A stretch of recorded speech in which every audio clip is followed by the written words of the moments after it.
Moi, j'aimerais partager avec vous un peu un message particulier, vous allez voir. Au fur et à mesure que ça va avancer, vous allez participer. On va prendre comme point de départ un texte dans la première épître aux Thessaloniciens. Vous voyez, c'est Thessalonique. L'église de Thessalonique, c'est une église, une jeune église, très jeune église qui a été fondée par l'apôtre Paul en l'an 51 ou 52, dans ces dates-là. Alors on va lire dans le chapitre 1 des versets 2 à 6.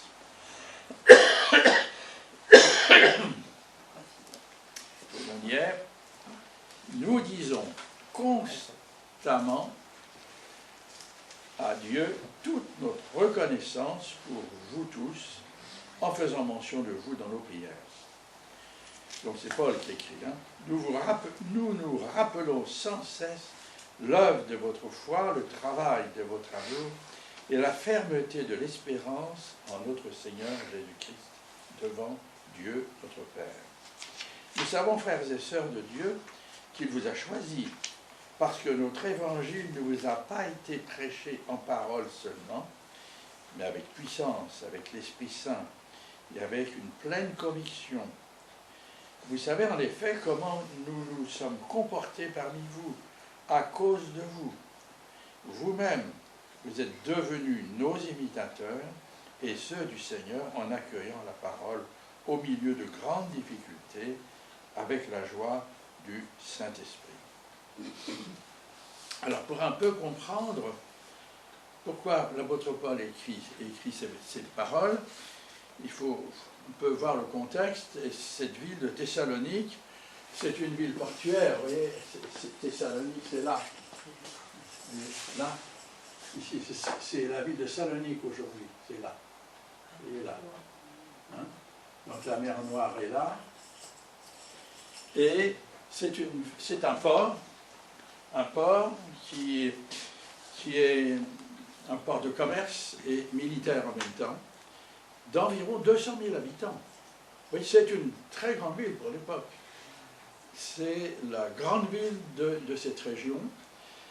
Et en plus, elle est sur la voie égnatienne, vous savez, toutes les voies menaient à Rome. Alors la voie égnatienne, elle amenait donc les marchandises d'au-delà de la mer Noire. Et les Romains à l'époque avaient des possessions ici et là. Et pourquoi là? Parce que là aboutissaient déjà les routes de la soie chinoise.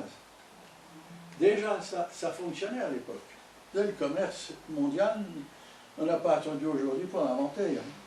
Ça fonctionnait déjà parce que les belles romaines, les riches romaines, s'habillaient en soie de Chine. C'était ça la grande élégance à l'époque du Seigneur. Vous voyez, donc la ville de Thessalonique est sur cette voie, donc les marchandises passaient par ici, et puis après filaient jusqu'à Rome. Et les échanges se faisaient dans les deux sens. Ville militaire, donc, vous voyez, ville ouverte, une ville qui était bien sûr, comme toutes les villes de l'époque, où il y avait toutes les croyances qu'on pouvait imaginer, qui se trouvaient avec plein de temples. Toutes les philosophies aussi étaient là, tous les cultes qu'on pouvait imaginer à l'époque cohabitaient. Vous voyez, une ville, finalement, assez semblable à ce que nous vivons aujourd'hui. En acte 17, donc Luc mentionne que l'apôtre Paul est resté 3 dimanches à Thessalonique. Mais bon, par recoupement, on se rend compte que ces 3 dimanches, c'était le temps qu'il a passé à la synagogue. Vous savez, l'apôtre Paul, quand il abordait une ville nouvelle pour annoncer l'évangile, il commençait par venir à la synagogue. Donc, il serait resté 3 dimanches à la synagogue, et puis ensuite, il serait parti. C'est un peu ce que nous dit le verset 6, avec les difficultés qu'il y a de signaler, puis il y a d'autres passages qui nous font penser que l'apôtre Paul est resté plus longtemps pour établir cette jeune et dynamique Église. Et c'est aussi certainement la première épître que l'apôtre Paul a écrite, et il l'a écrite depuis Corinthe. Vous voyez, son voyage, il a descendu comme il a été chassé de Thessalonique, donc il était inquiet pour la foi de cette jeune église. C'est donc la raison de cette lettre. On a lu ce qui l'encourage. Vous voyez, il prie, vous voyez, on a vu dans le texte, il prie, et il est encouragé parce qu'il se rappelle, vous voyez, au verset 3, nous nous rappelons sans cesse l'œuvre de votre foi, le travail de votre amour et la fermeté de votre espérance en notre Seigneur Jésus-Christ.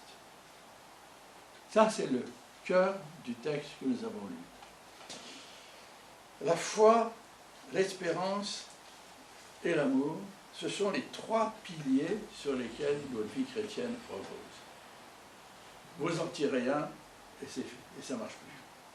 C'est trois piliers, vous voyez, comme un tabouret à trois pieds, c'est solide, ça tient debout. Et si on travaille ces trois éléments, de la foi, de l'amour et de l'espérance, eh bien, notre foi va grandir. Alors, l'œuvre de votre foi, c'est intéressant, parce qu'une œuvre, le sens qui est utilisé là, c'est dans le sens d'une œuvre. Vous voyez, une œuvre, c'est la plus belle réalisation de la vie d'un homme, d'une femme. Hein. Quand on arrive vers la fin de sa vie, on se demande, tiens, qu'est-ce que j'ai fait? Qu'est-ce qui va rester? Qu'est-ce qui a de la valeur? Chez un artiste, on va se souvenir de son œuvre majeure. Et que ça va passer peut-être les siècles, ou au moins ça va lui survivre un temps. Vous voyez, et pour nous, notre œuvre majeure, c'est la foi. C'est la foi. C'est notre marche par la foi, parce que la marche par la foi nous projette dans la connaissance de notre Seigneur et dans l'accomplissement de ses œuvres qu'il a préparées pour nous. Donc, ces œuvres sont spirituelles et éternelles, elles ne s'effaceront pas, puisqu'on va les retrouver dans le royaume du Seigneur.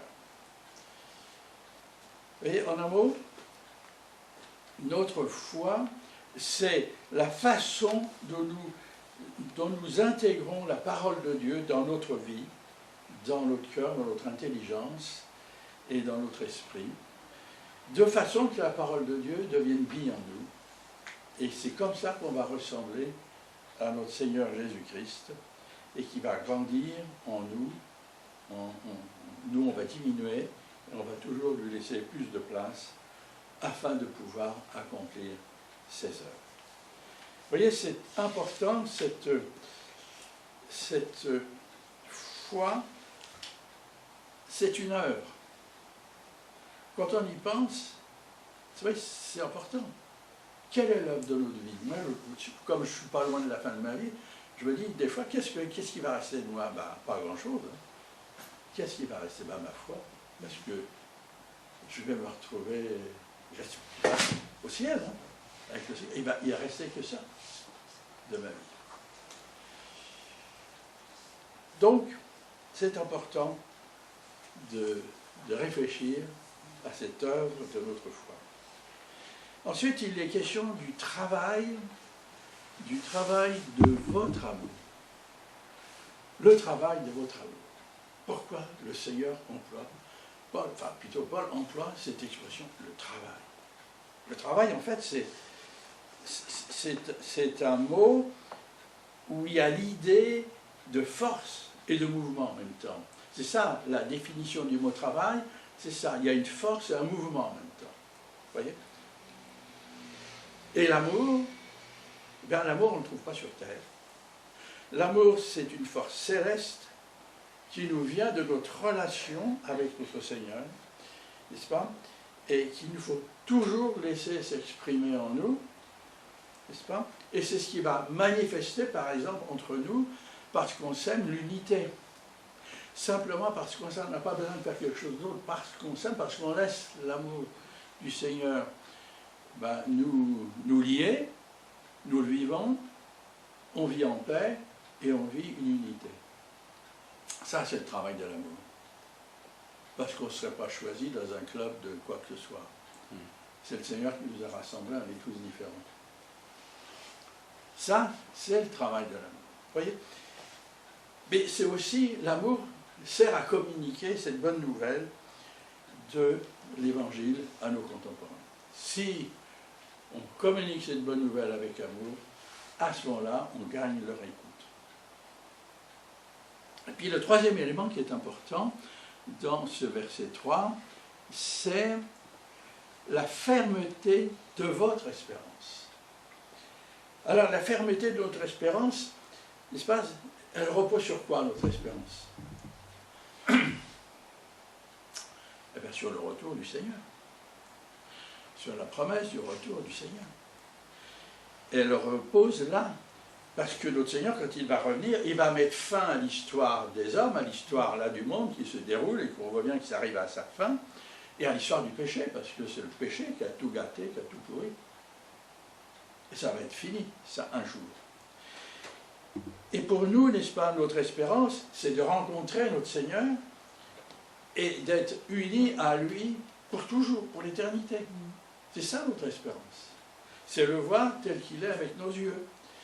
Et notre Seigneur apprécie, n'est-ce pas, que nous soyons fermes dans cette espérance, que nous ne laissons pas détourner, parce que c'est la vérité, cette espérance. Il va revenir, malgré tout ce que on entend, malgré tout ce qu'on veut nous faire croire. Non, ça c'est la vérité, parce que c'est sûr, l'œuvre de Christ a été accomplie totalement pour qu'on puisse s'appuyer par la foi, marcher par l'amour, n'est-ce pas, et attendre la révélation de notre Seigneur. Vous voyez, tout cela, ce sont les buts de notre vie. 3 piliers.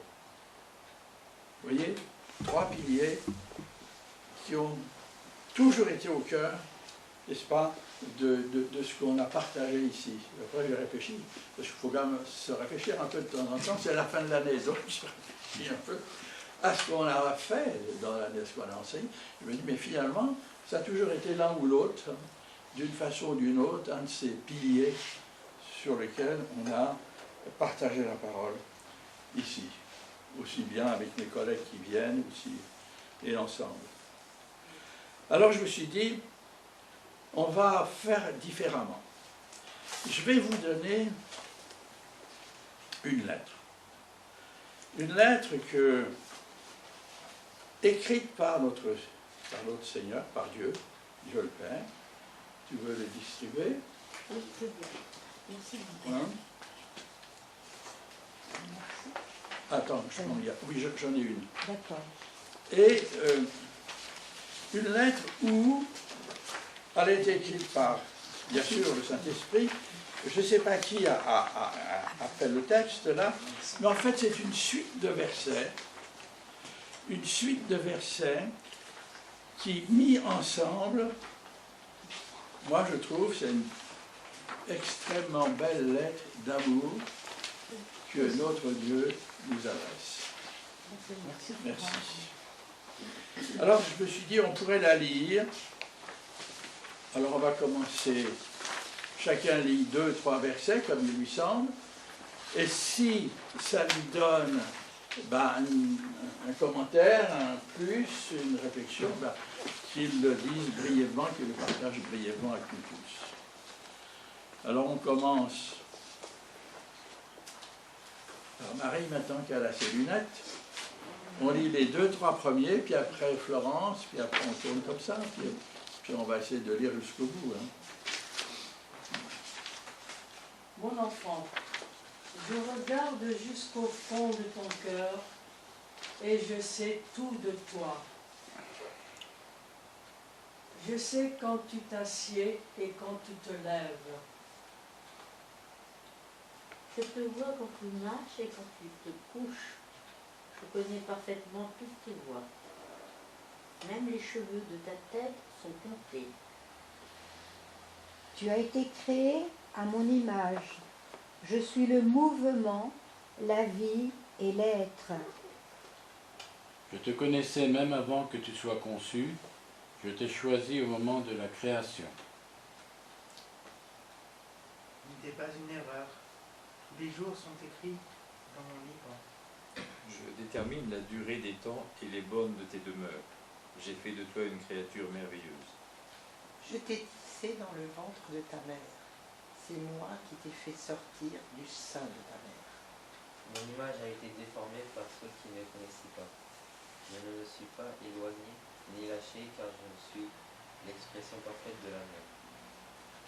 C'est mon amour de père que je répands sur toi, parce que tu es mon enfant et que je suis ton père. Et toi, hein? Je t'offre plus que ton père terrestre ne pourrait jamais te donner, car je suis le Père parfait. Toute grâce que tu reçois vient de ma main, car je suis celui qui pourvoit à tous tes besoins. Mon plan pour ton avenir est toujours rempli d'espérance, parce que je t'aime d'un amour éternel. Les pensées vers toi sont plus nombreuses que les grains de sable. Je me réjouis de tes louanges et de ton adoration. Je n'arrêterai jamais de te bénir. Tu fais partie du peuple que j'ai choisi. Je désire te donner mon pays et tout ce qui s'y trouve. Il est en mon pouvoir de te montrer de grandes et merveilleuses choses. Si tu me cherches de tout ton cœur, tu me trouveras. Trouve ta joie en moi et je te donnerai ce que ton cœur désire. Car c'est moi qui t'ai donné ces désirs de me plaire. Je suis capable de faire plus de choses. Trouve ta joie en moi et je te donnerai ce que ton cœur désire. Car c'est moi qui t'ai donné ces désirs de me plaire.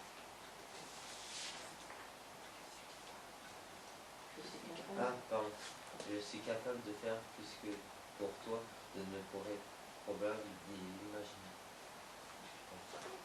Car je suis ta plus grande source d'encouragement. Je suis aussi le Père qui te console de toutes tes peines. Quand tu cries, c'est Quand tu cries d'accord. à moi, je suis tout près de toi et je te délivre de toutes tes détresses. Comme un berger, va dire. Comme un berger porte un agneau, je te porte sur mon cœur. J'effacerai toute larme de tes yeux, et je porterai toute la douleur que tu as subie sur cette terre. Je suis ton Père, et je t'aime de la façon que j'aime mon Fils Jésus, car mon amour pour toi se révèle en Jésus. Il est la représentation exacte de mon être, et il est venu démontrer que je suis pour toi, pas contre toi. Et te dire que je ne compte plus tes péchés. Jésus est mort pour que toi et moi puissions être réconciliés. Sa mort est l'expression suprême de mon amour pour toi. J'ai renoncé à tout ce que j'aime pour gagner ton amour. Si tu acceptes mon Fils Jésus, tu me reçois. Et rien ne te séparera de mon amour. Dans ma maison au ciel, il y a tant de joie pour pécher qui repent. J'ai toujours été le Père et je serai toujours ton Père. Ma question est, veux-tu être mon enfant? Je t'attends. Ton Père qui t'aime. Dieu Tout-Puissant. Dieu Tout-Puissant. Oui, Dieu Tout-Puissant. Voilà mon cadeau. Vous pouvez relire, vous le gardez là. C'est bien, hein. Vous le gardez. Moi aussi, j'en ai deux. J'en avais deux. Tu en as déjà. J'en ai deux. Merci.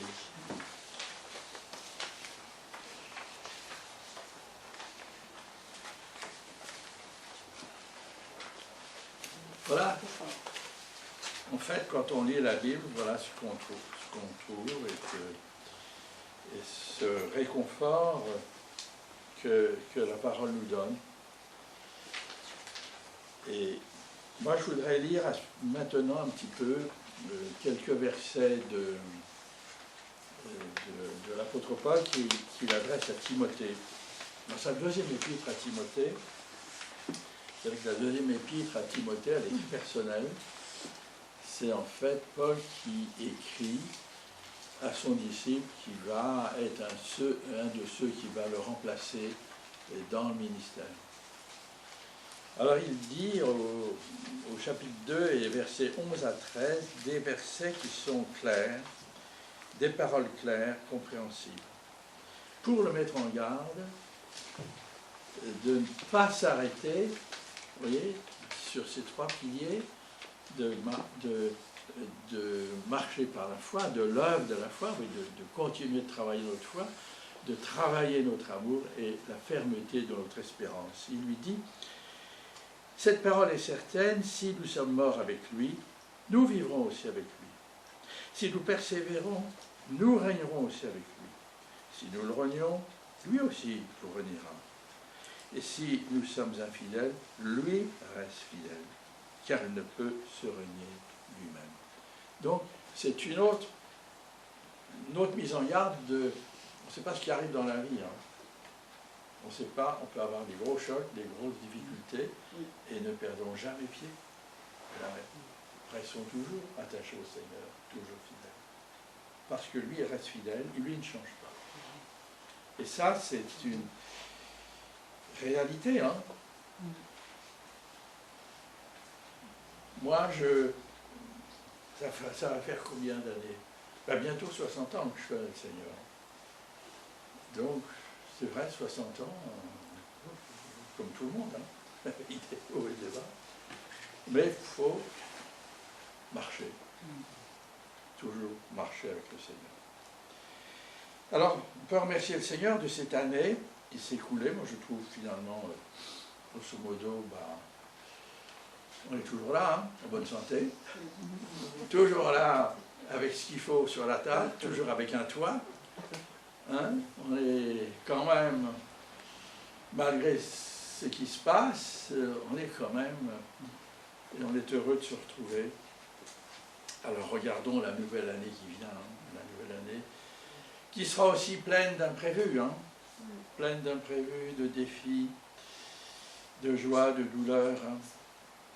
Il y a un an, on ne pensait pas qu'il y aurait la guerre à la porte de l'Europe. Hein. Et on ne sait pas comment ça va se dérouler, comment ça va se terminer. Hein. Donc, il nous faut continuer d'exercer donc l'œuvre de notre foi. On va le faire ensemble, on va s'encourager. Hein. Le travail de notre amour, on va aussi toujours apprendre mieux à travailler entre nous. Et puis, déguiser la fermeté de notre espérance, quoi qu'il arrive, en se préparant au retour de notre Seigneur, qui est vraiment, je pense, à la porte maintenant. Le monde ne peut pas continuer. Quand on écoute les projets, je dis, mais ça ne va plus. Ça va plus, là. On est en train. Je ne sais pas si vous avez entendu le discours du secrétaire général des Nations Unies à la COP, il y a une COP qui a eu à Montréal. Là. Il a tapé fort sur la table. Moi, je n'avais jamais entendu à ce niveau-là. Il a dit aux industriels, aux chefs d'État, vous traitez la terre comme vos toilettes. Pas plus que ça. Et c'est vrai. C'est vrai. Cependant, on ne veut pas ralentir. Une fois, c'était à la télé, il y avait un géographe. Vous savez, ces gens qui s'occupent de la population, qui était là en train d'expliquer. Et le journaliste l'interroge, lui dit, mais alors pour qu'on puisse sauver la terre, qu'est-ce qu'il faut faire? Alors il a réfléchi, je suppose, il savait la réponse, mais comment la donner? Il a dit, mais il faudrait qu'on vive comme à la fin du XVIIIe siècle. Ça a été une bonne réponse, ça. Ouais. Mais personne ne veut vivre comme ça. Personne. C'est ça le drame. Alors il faut nous préparer. Hein. Il y aura des chaos. Hein. Toi, tu vas sur... Pour moi, je les vivrai un peu, mais toi, plus. Prépare-toi, toi. C'est toi qui vas vivre ça. Qui va vivre ces chaos qui vont venir. Et là, il faut t'attacher à ces 3 piliers. Les 3 piliers, il faut que tu les vives avec le Seigneur. Et tu les travailles et tu t'en fiches des autres, c'est ça la vérité. Dans notre monde qui est en train de se noyer dans son propre jus, hein. Ça c'est le péché. Ça c'est le péché. Hein, tu te souviens? Hein? Oui. Bah, c'est bien. Les 3 piliers qu'il faut. Les 3 piliers. La foi, l'espérance et l'amour. Voilà. Mais tu vois, il y a l'action, tu vois, l'œuvre de votre foi. L'œuvre, donc tu travailles à faire quelque chose de ta vie. L'œuvre, tu vois, il y a quelque chose qui va rester de toi. C'est ce qui va rester aussi.